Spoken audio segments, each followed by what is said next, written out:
ஹாப்பியா, ஹெல்தியா, ஜாலியா ஒரு life. Lanco Harmonia Pavilion Senior Living Apartments at Sri Perambatoor 2 BHK just 49 lakhs. Call 7717273747.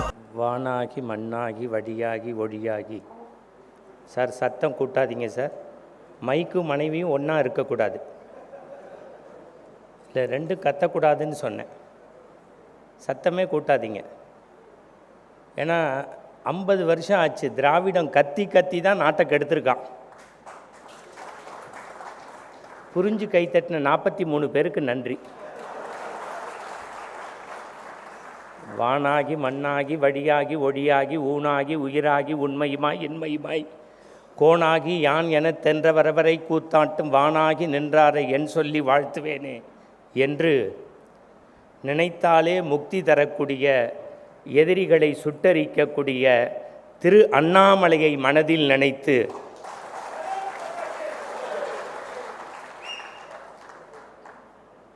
சிறுவயது முதற்கொண்டு திருச்செந்தூர் முருகனை நான் தினம்தோறும் வணங்கி வந்தேன். ஏன்னா எனக்கு இப்போ பிடிச்ச ஒரே சாமி முருகன் தான். அதுவும் சுவாமிநாதன்னா ரொம்ப பிடிக்கும். புரிஞ்சவங்க இங்கே கை தட்டுங்க, புரியாதவங்க மே மாதம் தட்டுங்க. சிறுவயது முதற்கொண்டு திருச்செந்தூர் முருகனை நான் தினந்தோறும் வணங்கி வந்தேன். இருவடிகள் திறந்துவிடும் பழனி ஆண்டவனை இதயத்தில் வணங்கி வந்தேன். பொறுமனமே பொறு அந்த ஆறுமுகத்தின் அருளாலே போயடியும் துன்பமெல்லாம் பொறுத்தேனே பொறுத்தேனே பொன்பரணி ஆண்டவனே பொறுமைக்கும் எல்லை உண்டு ஒருவதிலும் கூறாமல் அரியணக்கு தராமல் ஓடினால் என்ன செய்ய ஓடாமல் நடக்கிறேன் தாயாமல் பெறுகிறேன் வழிகாட்டும் உய்யா உறவினருக்கு ஒருவரில்லை திருப்பரங்குன்றம் முருகா சரணம்.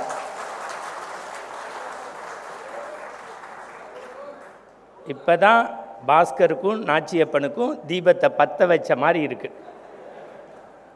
அதை வைக்கிறதுக்கு சார் எந்த ஃபோட்டோவுக்கு நான் ஃபோர்ஸ் கொடுக்கணும்னு சொல்லிவிடுங்க. ஏன்னா உலகத்திலேயே ஃபேஷன் ஷோக்கு அப்புறம் 2 கேமரா வச்சு எடுக்கிற ஒரே பிஜேபி மீட்டிங் இதுதான்.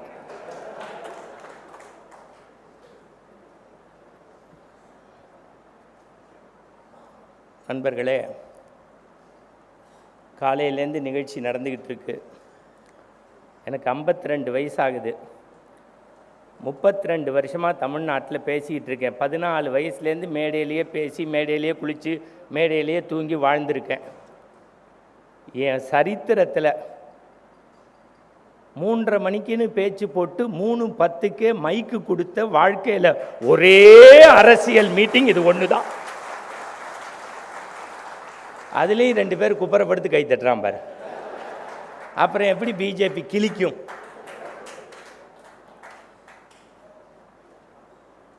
நீங்கள் நினச்சி பாருங்கள். நான் வந்து ஆடிட்டோரியத்துக்குள்ளே 3 நிமிஷம் ஆகலை. இங்கே இந்த அவர்களே இவர்களே நான் திருப்பி சொல்கிறேன். இன்றைக்கி இந்த ப்ரோக்ராம் எவ்வளவு சக்ஸஸாக நடந்திருக்குன்னா, சுந்தர்ராமன் சாரோ மாவட்ட தலைவரோ செயலாளரோ பொருளாளரோ ஒவ்வொரு மாவட்ட கமிட்டியோ இல்லை. ராத்திரி 12 மணிக்கு தைரியமாக வாசலில் பிஜேபி கொடியை ஒட்டிவிட்டு இந்த அரங்கத்துக்கு யார் வந்தாலும் வராட்டியும் பரவாயில்லன்னு நம்ம சாப்பிட்ற எச்சத்தட்டையும் குப்பை இல்லாம எடுத்து போட்டானே அந்த ஒழுக்கமான தொண்டனை உடைய ஒரே இயக்கம்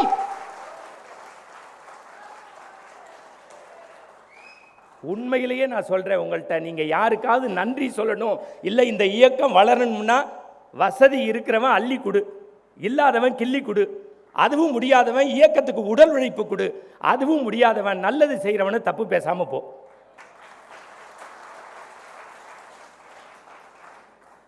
என்ன சுந்தர்ராமன் சார், நீங்கள் சொன்னதெல்லாம் சொல்லிட்டேனா? இதான் சொந்த செலவுலேயே சூன்யம் வச்சுக்கிறது. நான் ராகவன் சார் மாதிரி 30 வருஷம் இந்த இயக்கத்தில் இருந்தேன்னா நேராக மேடைக்கு வந்து உட்காந்துருப்பேன். இவ்வளவு அறிவு இருந்தால் அடுத்த வரிசையில் உட்கார்றாருல, அதுதான் பிஜேபி.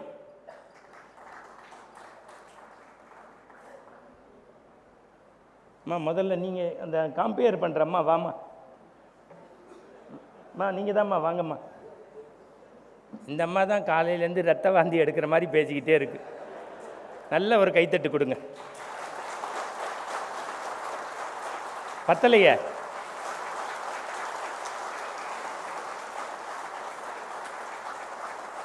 ஏன்னா திராவிடம் தான் தமிழை வளர்க்குறேங்கிறான்.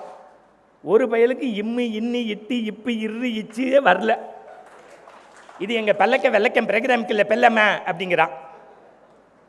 ரேடியோ மிர்ச்சி செம்ம ஆட்டு மச்சி, அவன் வாயில் துப்பு எச்சி சும்மா தமிழுங்கிறது மேடையிலையும் வீட்டிலையும் இல்லை சார்.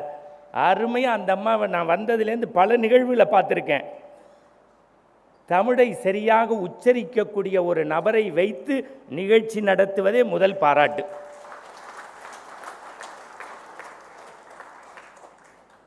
இப்போ நாளைக்கு சுந்தரராமன் சாருக்கு ஒருத்தன் மெயில் போடுவான், எப்படி இருந்தது ப்ரோக்ராம்னு. பிரமாதம் சார், மத்தியானம் அந்த சாம்பாரில் கொஞ்சம் உப்பு மட்டும் உன்னைய தூக்கி போட்டு மிதிச்சா என்ன. 30 வருஷத்துக்கு முன்னாடி பிஜேபினா இலகணேசன் சைக்கிளில் போவார், ராகவன் டிவியில் பேசுவார், மற்ற இந்த பேராசிரியர்கள் அங்கே நிற்பான் இங்கே நிற்பான். மத்தியானம் 2:30 மணிக்கு குப்பரப்படுத்து வீட்டில் தூங்க வேண்டியதுலேயே 1000 பேர் வந்து ஆடிட்டோரியத்தை ஃபுல் பண்ணுறான்னா இதை விட வளர்ச்சி தமிழ்நாட்டில் பார்க்க முடியாது. அதுதான் உண்மை, அதுதான் சத்தியம். இப்படி நான் பேசினாலும் எனக்கு எதுவும் கொடுக்க மாட்டாங்கன்னு தெரியும்.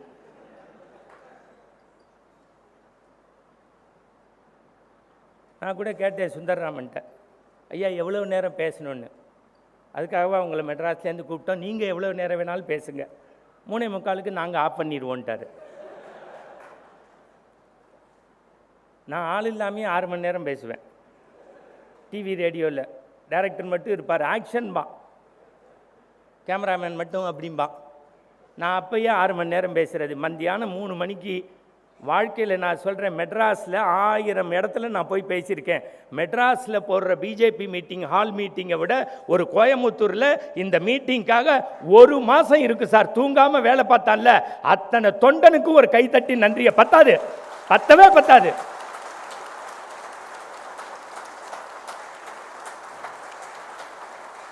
சார் சேர் எடுத்து போடுவான் ஒருத்தன், துண்டை எடுத்து கொடுப்பான் ஒருத்தன், தண்ணி கொடுப்பான் ஒருத்தன், போலீஸ் பெர்மிஷன் வாங்கியிருப்பான் ஒருத்தன். ரயில்வே ஸ்டேஷனுக்கு காலில் சார் என் கல்யாணத்தில் எங்கள் மாமனாரே என்னை ரிசீவ் பண்ண வரல, 4:30 மணிக்கு குளிரில் வந்து நின்னான்னா அதான் சார் பிஜேபியோட ஒழுக்கம். இந்த முதல்ல ஜின்னு சொல்கிறத நிறுத்துங்க. சும்மா இந்த கூளை கும்பிடு போட்டு நான் தப்பாக சொல்லலை, உழைக்கிறவனுக்கு மரியாதை கொடுங்க. இங்கே வந்திருக்க யாரு சும்மா இல்லை, அவன் வேலையை விட்டுட்டு வரான். இங்கே வந்து வாசலில் ரிசீவ் பண்ணுற எல்லாருமே கார்பரேட்டு கம்ஃபர்ட் ஜோனில் இருக்கிறவன். அத்தனை பேரும் அதை விட்டுட்டு ஏன் வரான்னா, இது வரைக்கும் 2014 வரைக்கும் இந்தியாவை ஆண்ட எல்லாருமே தேர்தலில் நிற்கணும், ஜெயிக்கணும், தன்னையை வளப்படுத்தணும்னு நினச்சான். மோடிங்கிற ஒரு மனுஷன் வந்ததுக்கப்புறம் தான் இந்த தேசத்தை வளர்க்கணும்னு நினச்சான்.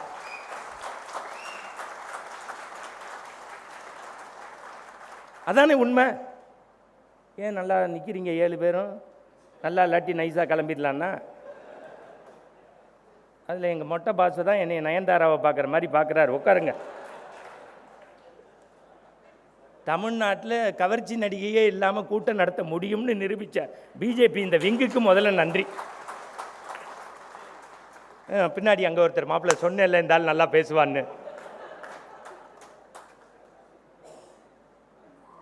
முதல்ல வாழ்க்கை இந்த பாருங்க, 3 மணிக்கு சார் சாதாரணமாகவே சிரிக்க மாட்டேங்கிறோம். 3 மணிக்கு சிரிக்க வைக்க முடியுமா? 3 நாளைக்கு முன்னாடி டாக்டர் வீட்டுக்கு போகிறேன், வாயில் தெர்மாமீட்டர் என் நர்ஸ் வைக்கிறா. என்னம்மா என்ன பேசாதேங்கிறா. இல்லைம்மா டாக்டர் பேசாத, சட்டையை கழட்டு, எக்ஸ்ரே எடு, இசிஜி எடு, ஸ்கேன் எடு. 8000 ரூபா பில்லு. உள்ளேருந்து டாக்டர் வந்தார், என்ன மணி கண்டன்னாரு. இல்லை எங்கள் அப்பா அம்மாவுக்கு ஜனவரி 30 சதாபிஷேகம், பத்திரிக்கை கொடுக்க வந்தேன்னு. விளங்கிடும்ல. இந்த இவருக்கும் ஒரு கை தட்டுங்க பாவம்.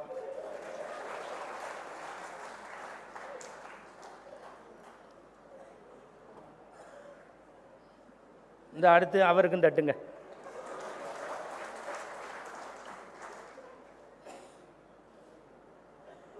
இங்கே பேசுகிறது ஈஸி சார். டிவி விவாதத்தில் 5 பேர் வருவான், வெளியில் 50 பேர் இருப்பான். புரிஞ்சிருக்கும். டிவி விவாதத்தில் 5 பேர் இருப்பான், அதில் சில பேருக்கு 50 பேர் இருப்பான்.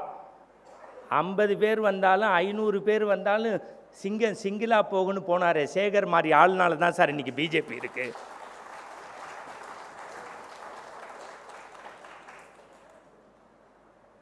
இதுக்கு மேலாம் படிப்படியாக தான் வளர முடியும்.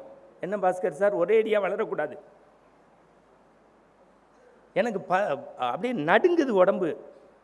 நம்ம கூட்டம் தானே சார். 3.5 கிலோமீட்டருக்கு கொடி ஒட்டியிருக்காங்க. இருக்கிறதே 3 பேர் இருப்பான். ஒருத்தர் பேசுவார், ஒருத்தர் மைக் செட்டு போடுவார், ஒருத்தர் பாரத் மாதா கி ஜெயம்பார், மறுநாள் காலையில் அவரும் பேப்பரில் வந்துடுவார். ஏன்னா 100 வருஷம் இந்த நாட்டை அப்படி கெடுத்துட்டு போயிட்டாங்க. அதை மாற்றுறதுக்கு இப்போ தான் ஒரு உலக வரைபடத்தில் இந்தியா தனித்து தெரிகிறதுக்கு ஒரே ஒருத்தர் தான் காரணம். நான் இன்றைக்கும் சொல்கிறேன், நரேந்திர மோடி என்கின்ற ஒற்றை மனிதரால் தான் இந்தியா வாழ்ந்து கொண்டிருக்கிறது.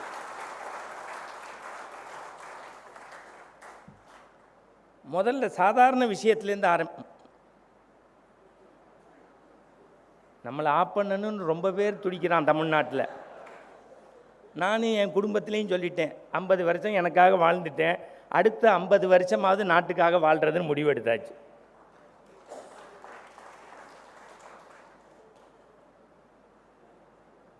அதுக்கு மேலே நமக்கு செலவுக்கு வேணுனாலும் ராகவன் சார் பார்த்துப்பார். அவர் சொல்கிறாரு, ஏண்டா நான் தான் கிடச்சேன்னா அந்த அந்த அந்த கடைக்கோடியில் உட்காந்துருக்க எல்லாரையும் சேர்த்து சொல்கிறேன், ஒரு அரை மணி நேரம் உங்களுடைய மனசை என் பக்கத்தில் கொடுத்துருங்க. முதல் விஷயம், சாதாரண விஷயம்,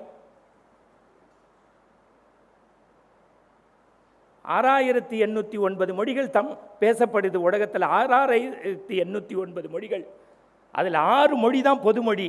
அந்த 6ல் 1 நம்ம தமிழ் மொழி. உலகத்தில் இடமிருந்து வளமாக எழுதுறதுல முதன்மைக்குரியது நம்ம தமிழ். கணினியில் 2வது வருஷம் நம்ம தமிழ். உலகத்தில் அதிகமாக மொழிபெயர்க்கப்பட்ட 2வது நூல் திருக்குறள். சுதந்திரம் அடைஞ்சு 75 வருஷம் ஆகியும் யாராவது இதுவரைக்கும் தயார் பண்ண பாராளுமன்றத்தினுடைய பேச்சுகள்லையோ வெளிநாட்டு குறிப்புகள்லையோ, ஏற்கனவே நாங்களும் ஒரு நிதியமைச்சரை வச்சிருந்தோம், இந்த நாட்டில் திருக்குறளையும் சங்க இலக்கியத்தையும் சொல்லி ஆரம்பிக்கக்கூடிய ஒரே பாரத பிரதமரை நாம் பெற்றிருக்கிறோம் என்பதுதான் நமக்கெல்லாம் இருக்கக்கூடிய பெருமை. இதை தான் சிந்திக்கணும். நிர்மலா சீதாராமன் அவர்களுடைய பட்ஜெட் புக்கு பாலிசி நோட்டை எடுத்து பாருங்க, சங்க இலக்கியத்தை அந்த அம்மா மேற்கோள் காட்டுறாங்க. தமிழுங்கிறது எது? என் ஃப்ரெண்டோடைய தாத்தா ஒருத்தர் கோபாலபுரத்தில் இருந்தார், எவனையும் தமிழ் படிக்கக்கூடாதுன்னாரு.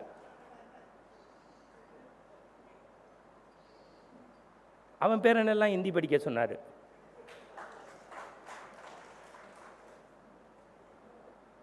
சுந்தரராமன் சார், அட்வொகேட்லாம் ரெடியாக இருக்காங்கல்ல பெயில் எடுக்க? நீங்கள் நல்லா யோசிச்சு பாருங்க. இந்த 2வது வரிசையில் உட்காந்துருக்க ஒவ்வொருத்தரை பற்றி நான் ஃபஸ்ட்டு ரோலேருந்து எனக்கு முன்னாடி அந்த மேடம் எவ்வளவு சொன்ன டயத்தில் முடிக்கிறதே அது பாரதிய ஜனதாவுடைய ஒழுக்கம் இல்லையா? அந்த மாதிரி கைத்தட்டுங்க.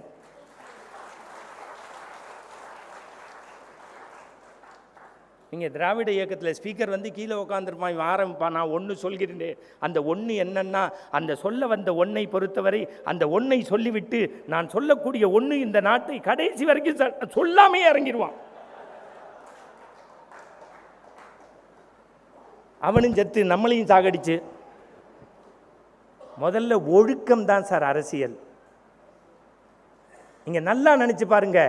இந்த நாட்டில் பாரதி எழுதினான், தேசம் உயர வேண்டுமெனில் தெருவெல்லாம் தமிழ் முழங்க வேண்டும், சொல்லில் உயர்வு தமிழ் சொல்லே, அதை தொழுது படித்திரடி பாப்பா, யாமறிந்த மொழிகளிலே தமிழ் மொழி போல் இனிவது எங்கும் காணும், யாமறிந்த புலவனிலே கம்பனை போல் வள்ளுவன் போல் இளங்கோ போல் பூமிதனில் அங்கனமே கண்டதில்லை, உண்மை வரும் புகழ்ச்சி இல்லை, கண்ணிருந்தும் குருடராய் காதிருந்தும் செவடராய் ஆண்மை இருந்தும் கோலனாய் அஞ்சுபவனே, ஒரு சொல் கேளீர், வீட்டு பாஷைகளை கற்கிலாய், வேறு வேறு பாஷைகளை கற்பாய், நீ பிரெஞ்சு படி, உருது படி, சான்ஸ்கிரிட் படி, ஹிந்தி படி, எல்லாம் படி, உன் தாய்மொழி தமிழை தப்பில்லாம படினா. அந்த பாரதிய எல்லாரும் மறந்துட்டான். மறக்காதது 2 பேரு, ஒன்னு நரேந்திர மோடி, இன்னொன்னு எங்க அண்ணன் சீமா. ஆமா சொல்லுவேன், நம்மளை பத்தி அவர் சொல்லும் போது அவரை பத்தி நான் சொல்லுவேன். அதான்டா அரசியலுடைய ஒழுக்கம். நீங்க யார் பாரதியாரை இங்க வாழ விட்டீங்க? காசி தமிழ்ச்சங்கம்னு வச்சானே, அது ஒன்றுக்காக இன்றிலிருந்து இன்னும் 100 ஆண்டு காலம் பாரத மாதாவினுடைய துணையோடு மோடி வாழ வேண்டும் என்று நான் நினைக்கிறேன். பாரதியார் மாதிரி ஒரு கவிஞன் கிடைப்பானா? காசியில் புலவர் பேசும் உரைதான் காஞ்சியில் கேட்பதற்கு ஒரு கருவி செய்வோம்னா, இரும்பை காட்சி உருக்கிடுவீரே, ஏற்ற தொழில்கள் செய்திடுவீரே, ஆயுதம் செய்வோம், நல்ல காகிதம் செய்வோம், ஆலைகள் வைப்போம், கல்வி சாலைகள் வைப்போம்னா, சிந்து நதியின் மிசை நிலவினிலே சேரன நாட்டிலம் பெண்களுடனே சுந்தர தெலுங்கினில் பாட்டி செய்து தோழிகள் ஓட்டி விளையாடுவோம். கங்கை நதிப்புறத்து கோதுமை பண்டம் காவிரி வெற்றிலைக்கு மாறுகொள்வோம். சிங்கம ராட்டியர்தம் கவிதை கொண்டு சேரத்து தந்தங்கள் பரிசளிப்போம். நேஷனல் இன்டகிரேஷன் இதானே. அன்னசத்திரம் 1000 வேண்டாம், ஆலயம் 16,000 வேண்டாம், அங்கு ஒரு ஏழை சிறுவனுக்கு எடுத்தறிவித்தல். தண்ணி பாட்டிலா வாங்க. இன்னும் அடுத்த பேச்சாளர் வந்துட்டாரா?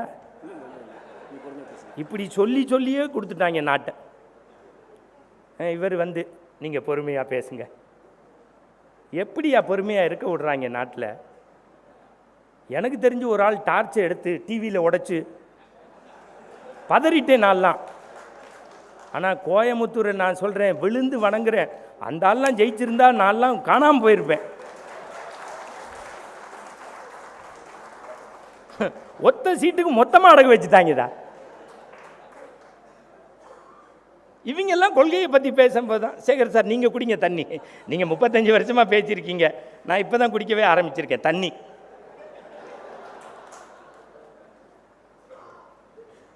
யார் யாரை பேசுறதுன்னு ஒரு விவசாய வேண்டாம். நான் சார், நான் இப்பயும் சொல்கிறேன், இந்த கட்சி கழகம் எல்லாத்துக்கும் அப்பாற்பட்டு சொல்கிறேன், இந்த உடம்புல உயிர் இருக்கிற வரைக்கும் மோடிங்கிற ஒருத்தர் தான் சார் இந்தியாவை ஆளணும். அதில் மாற்று கருத்தே கிடையாது சார். உங்களுக்கு பிடிச்சிருந்தா கை தட்டுங்க, இல்லாட்டி விட்டுட்டு போங்க சார். ஏன் மோடி ஆட்சி செய்யணும்? தமிழ் வாழ்க, கற்போடு இருப்போம், கற்பை காப்பாற்றுவோம், கற்பு நமக்கு உயிர் அப்படிங்கிறான் மேடையில். காரில் போனோன்னு டிரைவர் கேட்காரு, எந்த வீட்டுக்கு ஏன் போகணும்னு.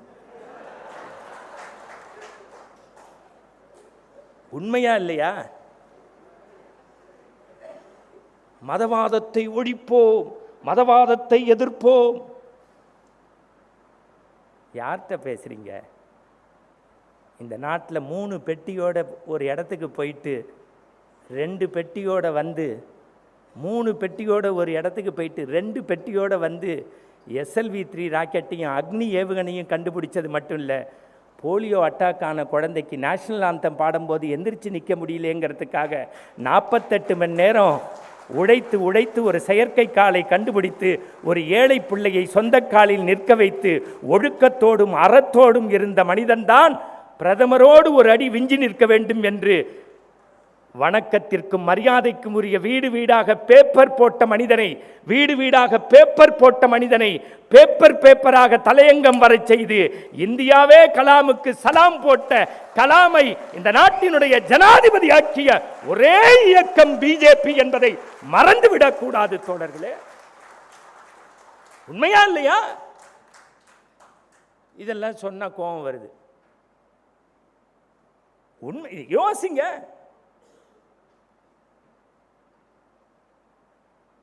ஒரு அம்மா இருந்தது பிரதிபா பட்டீல்னு, அது கிளம்பும் போது சேரையும் எடுத்துட்டு போச்சு. அப்புறம் செக்யூரிட்டி சொன்னா, இல்லைம்மா அது கோபுரத்தில் இங்கேயே இருக்கணும். சரி, அப்போ முடிஞ்சு போச்சா? இது எங்கே நடக்குது? கோயம்புத்தூரில். இன்னைக்கு CPR வந்து துணை ஜனாதிபதியாக ஒரு தமிழனை கொண்டு வந்திருக்காங்கன்னு சொன்னால் இது நமக்கு கிடைத்த வெற்றி இல்லையா? ஆனால் ஒன்று சொல்கிறேன், யாருக்கு எப்போ யோகம் வரும்னே தெரியாது. இன்றைக்கி கொடி ஓட்டுறோம், குப்பை எடுக்கிறோம், என்ன கிளம்பிட்டீங்களா? இந்த செல்லை எடுத்தாலே எனக்கு பதறுது. இந்த ரொம்ப போட்டோம்னா வராத செல்லை எடுத்து அலோன்னு கிளம்பிடுறாங்க. அவரை கூப்பிட 5 பேர் கிளம்பிடுறாங்க. இது ஒரு நல்ல டெக்னிக்கு.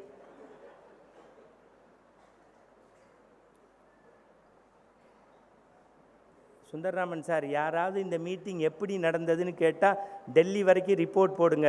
3:45க்கு 1000 பேர் சிரிச்சுக்கிட்டே அழுந்து வடியாமல் ஆர்ப்பாட்டம் இல்லாமல் அமைதியாக ஒழுக்கத்தோட தரத்தோட உண்மையோட நேர்மையோட வாலண்டியராக நடத்தி ஒரு ப்ரோக்ராமை சக்ஸஸ் பண்ணி காட்டியிருக்கோங்கிற ஒத்த விஷயத்துக்கு நான் சொல்கிறேன், எல்லாரும் ஒரு நிமிஷம் எழுந்து நின்று இந்த டீமுக்கு கை தட்டுங்க சார்.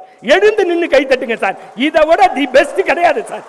இதை விட தி பெஸ்ட் கிடையாது சார். பத்தாது சார், பத்தாது சார், இந்த ஒழுக்கம் பத்தாது.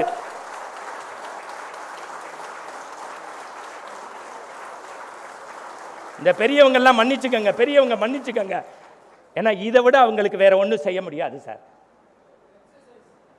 சார் வீட்டுக்கு வர்றவனுக்கே நம்ம தண்ணி கொடுக்க மாட்டேங்கிறோம். அத்தனை பேருக்கும் மத்தியானம் சாப்பாடு கிடச்சிச்சு இல்லை? உண்மை யதார்த்தம் அதானே. 5 மணிக்கு வீட்டுக்கு போய் கதவை தட்டினா 30 தடவை பொண்டாட்டி கண்ணாடியில் எத்தி பார்த்துட்டு தான் கதவை திறக்கிறான். இங்கே 1000 பேருக்கு சாப்பாடு கொடுத்து ஒழுக்கத்தோட தரத்தோட. சார் நீங்கள் ஹோட்டல் பத்தல 4 ஹோட்டல் போட்டிருக்காங்க, 40 பேர் ரிசீவ் பண்ணுறான், 40 பேர் அமுச்சு வைக்கிறான். ஒரு ப்ரோக்ராம் நடக்கிறதுக்குள்ள செத்து சுண்ணாம்பாவாங்க. அவங்கள பாராட்டுறதுக்கு நம்ம கற்றுக்கணும். பிஜேபி வளரணும்னா இன்னைக்கு சொல்கிறேன், குறை சொல்கிறத இந்த கூட்டத்தோட விட்டிங்கனாலே கட்சி வளரும்.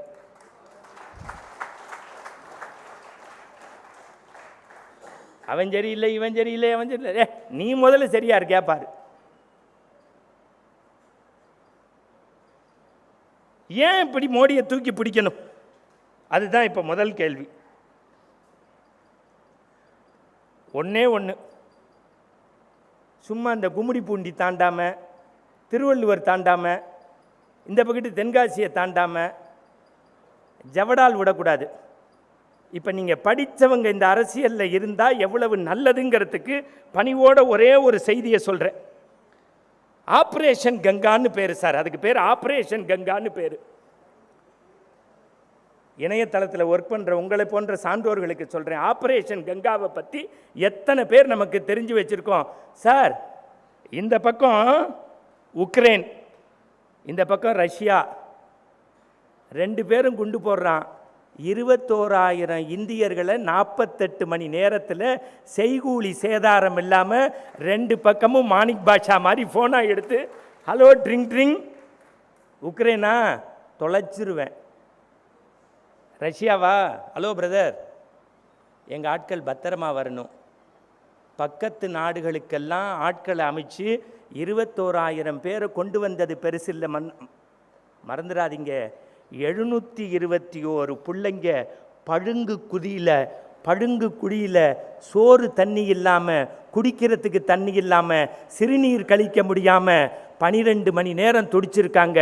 13வது மணி நேரம் 2 அதிபர்களும் மோடி என்கின்ற ஒற்றை மனிதனின் தொலைபேசி அழைப்புக்காக போரை நிறுத்தி 21,712 பேரும் தாயகத்திலே எந்த பிரச்சனையும் இல்லாமல் வந்தார்கள் என்றால் நீங்கள் நினச்சி பாருங்கள். உலக வரைபடத்தை பார்க்கும்போது இப்படிப்பட்ட ஒரு பிரதமர் எனக்கு இருக்காங்கும்போது, அந்த மதுரை பக்கம், தென்காசி பக்கம், ஸ்ரீவில்லிபுத்தூர் பக்கம் சொல்லுவான், டே ஊரை கடக்கும்போது எல்லை சாமி இருக்கும், சாமி கும்பிட்டு போன்னு. அந்த மாதிரி இந்தியாவை காக்கக்கூடிய எல்லை சாமிடா எங்க மோடி. எல்லை சாமி சாதாரண விஷயம் இல்லை சார். அதுவும் இத்தனை பேர் சார். ஜெய்சங்கருங்கிற ஒரு வெளியுறவுத்துறை அமைச்சர் போதும்.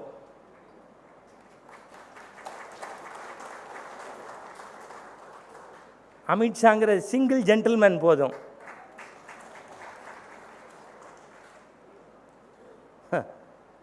என்ன பேசுறீங்க ஊருகா மாமியா?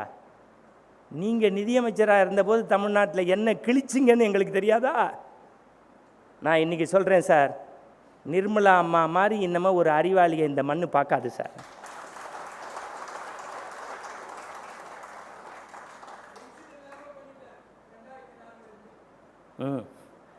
எங்கள் மாமனார் மாதிரியே சார் நீங்கள். வீட்டில் நான் 32 நிமிஷம் பேசினா எங்கே இருந்தாலும் அந்த ஆள் வருவாப்புல. அவருக்கு ஒரு கை தட்டுங்க. அப்படியே ப்ரொஃபைலும் அப்படியே தான் சார் இருக்கீங்க.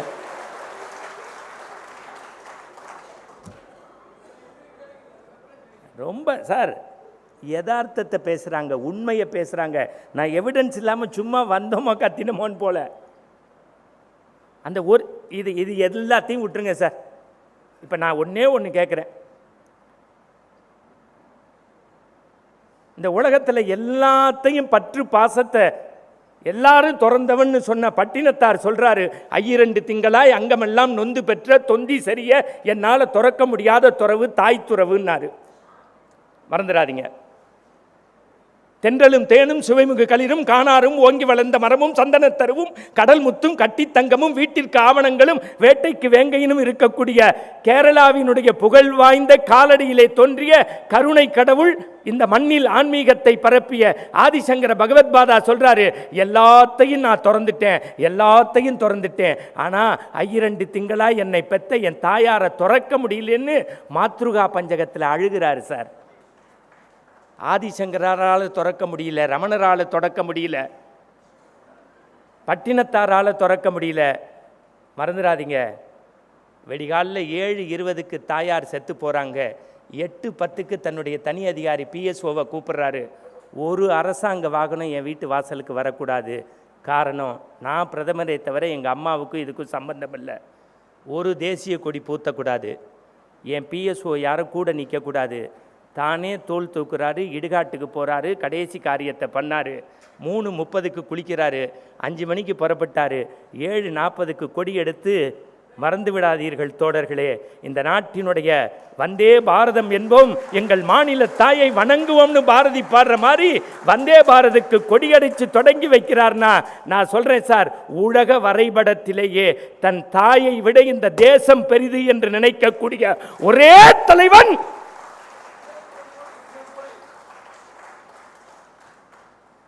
ஆனால் இவ்வளவும் கேட்டுட்டு கோயம்புத்தூரில் குப்புறப்படுத்திக்க கூடாது.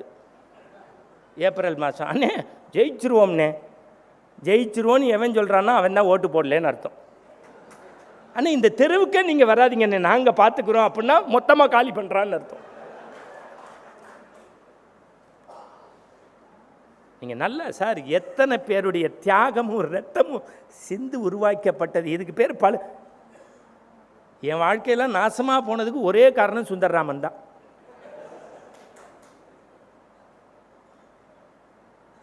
நீங்கள் நினச்சி பாருங்கள் சார், எங்களுக்கு குடும்பம் இருக்கு. 2 மணிக்கு ஃபோனில் கெட்ட வார்த்தை சொல்கிறான், 1 மணிக்கு கூப்பிட்டு மிரட்டி பார்க்குறான். நான் தெருவில் எந்த தெரு எந்த ஊர் என்ன எதுன்னு அட்ரஸை கொடுத்துட்டு தான் வரேன். சும்மா நம்ம வரோம் கைத்தட்டு போயிட்டோன்னு இல்லை. இந்த தேசத்தை பற்றி நீங்கள் நினச்சி பாருங்கள் சார். இந்த மாதிரி ஒரு பிரதமர் உலக வரைபடத்தில் சார். இன்னொன்று கேட்குறேன் சார், இந்த நாட்டில் கவுன்சிலர் அம்மா செத்து போனாலே 6 பவுன்சர் பாய் நிற்கிறான் சார். கவுன்சிலர் அம்மா செத்து போனான். இந்த நாட்டினுடைய பிரதமருடைய தாய் இறந்த பிறகு அன்று மாலையே ஒரு தேச பணியை செய்கிறார் என்றால், இதை விட ஒரு அப்பழுக்கற்ற மனிதனை இனி இந்த தேசம் பார்க்க முடியாது. அதுதானே உண்மை. நீங்க நல்லா யோசிங்க சார். ஒன்றும் வேண்டாம், பாகிஸ்தான்காரன் உங்களுக்கு சுற்றுலா போனாங்க பகல்காமில். குடும்பத்தோட குழந்தைங்களோட சுற்றுலா போனவங்க தாக்கப்பட்டார்கள். ஒரு பிரதமருடைய வேலை என்ன? முப்படை தளபதிகளை கூப்பிடணும், ஃபோன் போடணும், என்னன்னு பார்க்கணும். மறந்துடாதீங்க, 49 மணி நேரம் 1.25 நிமிஷத்துக்குள்ள துண்டை காணும் துணியை காணுன்னு பாகிஸ்தான் ஓடலும். அது வரைக்கும் நான் தூங்க மாட்டேன்னு சொல்லி உலக வரைபடத்திலேயே ஒரு பதிலடியை உலகமே வியக்கிற மாதிரி கொடுத்து, இந்த தேசம் அன்பாகவும் வாழத் தெரியும், திருப்பியும் அடிக்க தெரியும் என்று காட்டிய ஒரே பாரத பிரதமர் நம்முடைய பாரத பிரதமர். சரி, இதெல்லாம் விட்டுருங்க. சமத்துவம்னு நம்ம பேசுகிறோம், உண்மையா இல்லையா? சமத்துவம்னு நம்ம பேசுகிறோம்.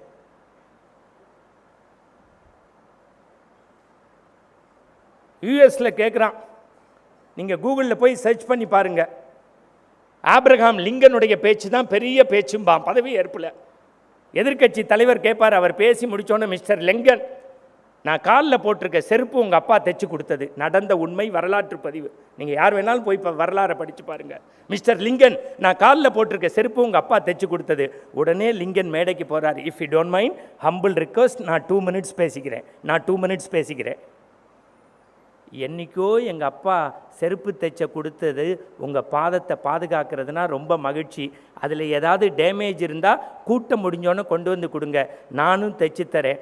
ஏன்னா எனக்கு செருப்பு தைக்கவும் தெரியும், இந்த தேசத்தை ஆளவும் தெரியும். சொன்னது ஆப்ரஹாம் லிங்கன். மறந்துடாதீங்க, அண்ணல் அம்பேத்கரை படமாக வைக்கிறதில்ல. இந்த நாட்டில் ஆல் இண்டியா பார்ட்டி பிஜேபி அதனுடைய தமிழ்நாட்டுக்கு தலைவராக ஒரு மனிதரை நிர்ணயம் செய்தபோது அந்த மனிதன் சொன்னார், ஒரு குடிசைக்குள் ஒரு சாதாரண தொழிலாளியின் மகனாக பிறந்த என்னை ஒரு மாநில பிஜேபியின் தலைவராக்கி மத்திய அமைச்சராக்கி உண்மையான அண்ணல் அம்பேத்கர் கண்ட சமத்துவத்தை பின்பற்றக்கூடிய இயக்கத்தில் நான் பணிபுரிகிறேன் என்று சொன்னவர்தான் எல் முருகன் என்பதை மறந்துவிடக்கூடாது தோழர். இதுதானே சமத்துவம். எங்களுக்கு தெரியாது உங்க சமத்துவம் என்னன்னு. இதெல்லாம் படித்தவர்கள் போய் சொல்லணும், பேசணும். நான் கூட இன்னைக்கு சொல்றேன், 3 நிமிஷத்தில் முடிப்பேன்.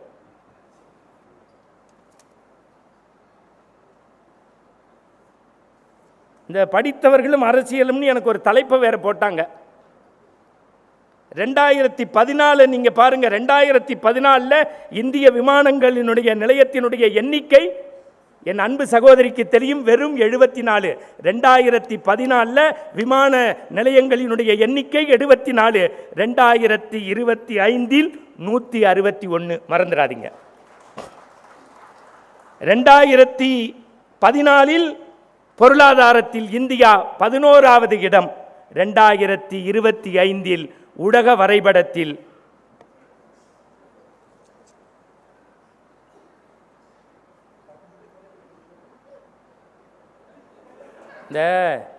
நான் கல்யாண வீட்டுக்கு பேச கூப்பிட்டா கோடி ரூபா கொடுத்தாலும் ஒத்துக்க மாட்டேன். அங்கே விடவே மாட்டாங்க. மந்திரி வராருனாலும் போய் பேச மாட்டேன். ஒரு 3 நாளைக்கு முன்னாடி மெட்ராஸில் ஒரு கூட்டத்தில் பேசிக்கிட்டே இருந்து ஒருத்தர் ஸ்லிப்பு கொடுக்குறாரு, மந்திரி வர வரைக்கும் பேசவும்னாரு. வரல, நான் நீனே பேசு. அவர் பாவம் இன்னும் 10 நிமிஷம் பேசவும்னு போட்டிருக்காரு. 2014 பொருளாதாரத்தில் 11வது இடத்துல இருந்த இந்தியா இன்னைக்கு உலக பொருளாதாரத்தில் 3வது இடம். 2014லேருந்து 25க்குள்ள 34,600 கிலோமீட்டர் நம்ம ரயில்வே பாதை போட்டிருக்கோம். மறந்துடாதீங்க, 2014லேருந்து 2025க்குள்ள 13,603 மேம்பாலங்களை கட்டிய ஒரே அரசு மோடியினுடைய அரசு. 2014க்கு அப்புறம் எரிசக்தி இன்னைக்கு பதிஞ்சா நாளை காலைல கேஸு. உலக வல்லரசுலேயே 3வது இடம். இது எல்லாத்தையும் விட்டுருங்க சார். இந்த ஆயுள் காப்பீடுன்னு நம்ம எல்லாம் சொல்கிறோமே, அதுக்கு பேர் ஆயுஷ்மான் அப்படின்னு வச்சுருக்காங்க, காப்பீடு திட்டம். ஒவ்வொரு குடும்பத்துக்கும் 5 லட்சம் ரூபாய். 70 வயசாகிடுச்சுன்னா இன்னும் மேற்கொண்டு 5 லட்சம் போட்டு 10 லட்சமாக கொடுக்குறாங்க. விவசாயிக்கு வருஷத்துக்கு 6,000 ரூபாய். நீங்கள் எப்படி பாருங்க, 10 வருஷத்துக்கு மேலே இந்த நாட்டில் பிரதமராக இருக்கக்கூடிய மோடியின் மீது ஒரு எல் முளையளவாவது குற்றச்சாட்டு இருக்குன்னு யாராவது சொல்ல முடியுமா?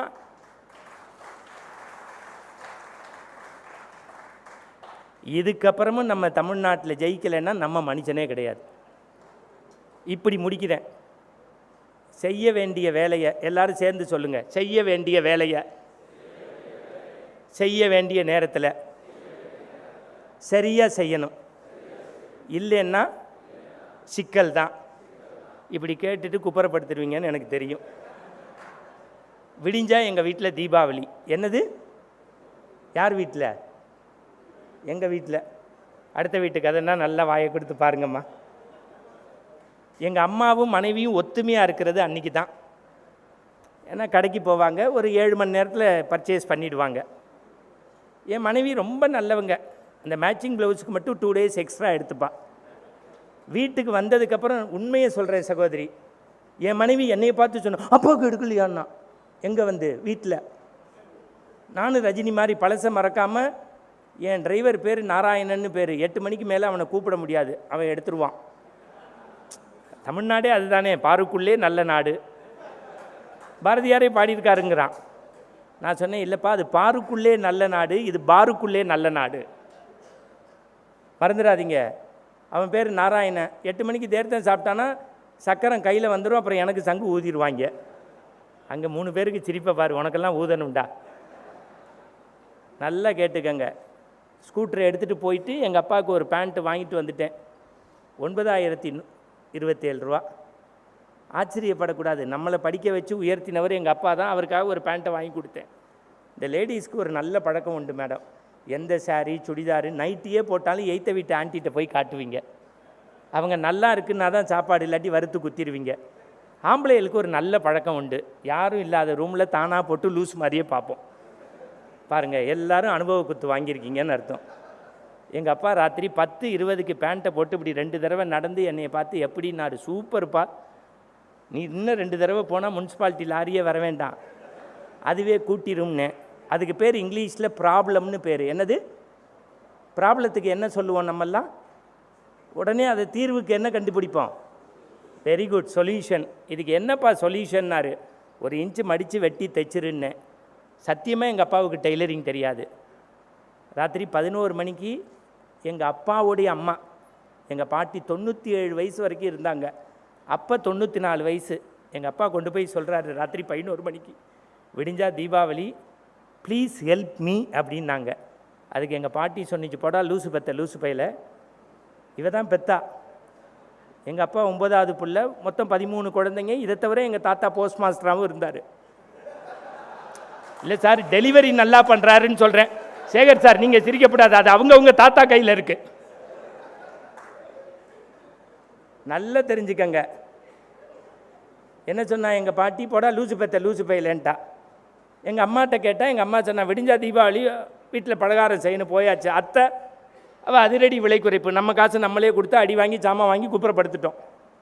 1:30 மணிக்கு எங்கள் அப்பா எந்திரிச்சார். எவன் உதவியும் தேவையில்லைன்னு எமர்ஜென்சி லேம்பை போட்டு அப்படி பேண்ட்டை ஒரு மடிப்பு மடித்து வெட்டி ஊசியில் நூல் கொடுத்து ஹெம்மிங் பண்ணி வச்சு படுத்துட்டா. 2:30 எங்கள் பாட்டி பாத்ரூம் போன கிளவி குப்புறப்படுத்திருக்கலாம். ஐயோ 10 மாதம் நான் சுமந்து பெற்ற புள்ள, விடிஞ்சா தீபாவளி, அவன் கேட்டு இல்லைன்னு சொன்னேன்னு அவள் பங்குக்கு லைட்டை போட்டு ஒரு மடிப்பு, ஒரு வெட்டு, ஒரு தையல். உங்களுக்கு என்ன சிரிப்பீங்கடி? கோயம்புத்தூரில் 3:30க்கு எங்கள் அம்மா எந்திரிச்சு பாஸ்கர் சார் சிரித்த மாதிரி, கணவனே கண்கண்ட தெய்வம் அப்படின்னு, கல்லானாலும் கணவன், அவள் பங்குக்கு ஒரு மடிப்பு, ஒரு வெட்டு, ஒரு தையல். 4:13க்கு எங்கள் அத்தை எந்திரிச்சு சாவித்திரி மாதிரி முடியை விரித்து, பாசமலர் சிவாஜி மாதிரி எங்கள் அண்ணே தோளில் போட்டு வளர்த்தாரேன்னு சொல்லி அவள் பங்குக்கு ஒரு மடிப்பு, ஒரு வெட்டு, ஒரு தையல். 5:30 மணிக்கு கோழி கூவி எங்கள் அப்பா ஜோதிகா குளிக்கிற நல்லெண்ணெயை இதயம் கையில் ஊற்றி, ஜோதிகான்னு அங்கே பாருங்கள், ஹடடாடா தலையில் வச்சு தேய்ச்சி சீயக்காய் போட்டு குளித்து, எங்கள் அப்பா பேண்ட்டை போட்டு கீழே பார்த்தா, தங்கப்பதக்கம் சிவாஜி மாதிரி நிற்க வேண்டிய ஆள் எங்கள் ஊர் பாட்டுக்காரன் ராமராஜ மாதிரி இருந்தாப்புல. உங்களுக்கு என்னடி சிரிப்பீங்க? என் பணம் 9,127 ரூபா. நான் அலைஞ்சு வாங்கிட்டு வந்தேன்.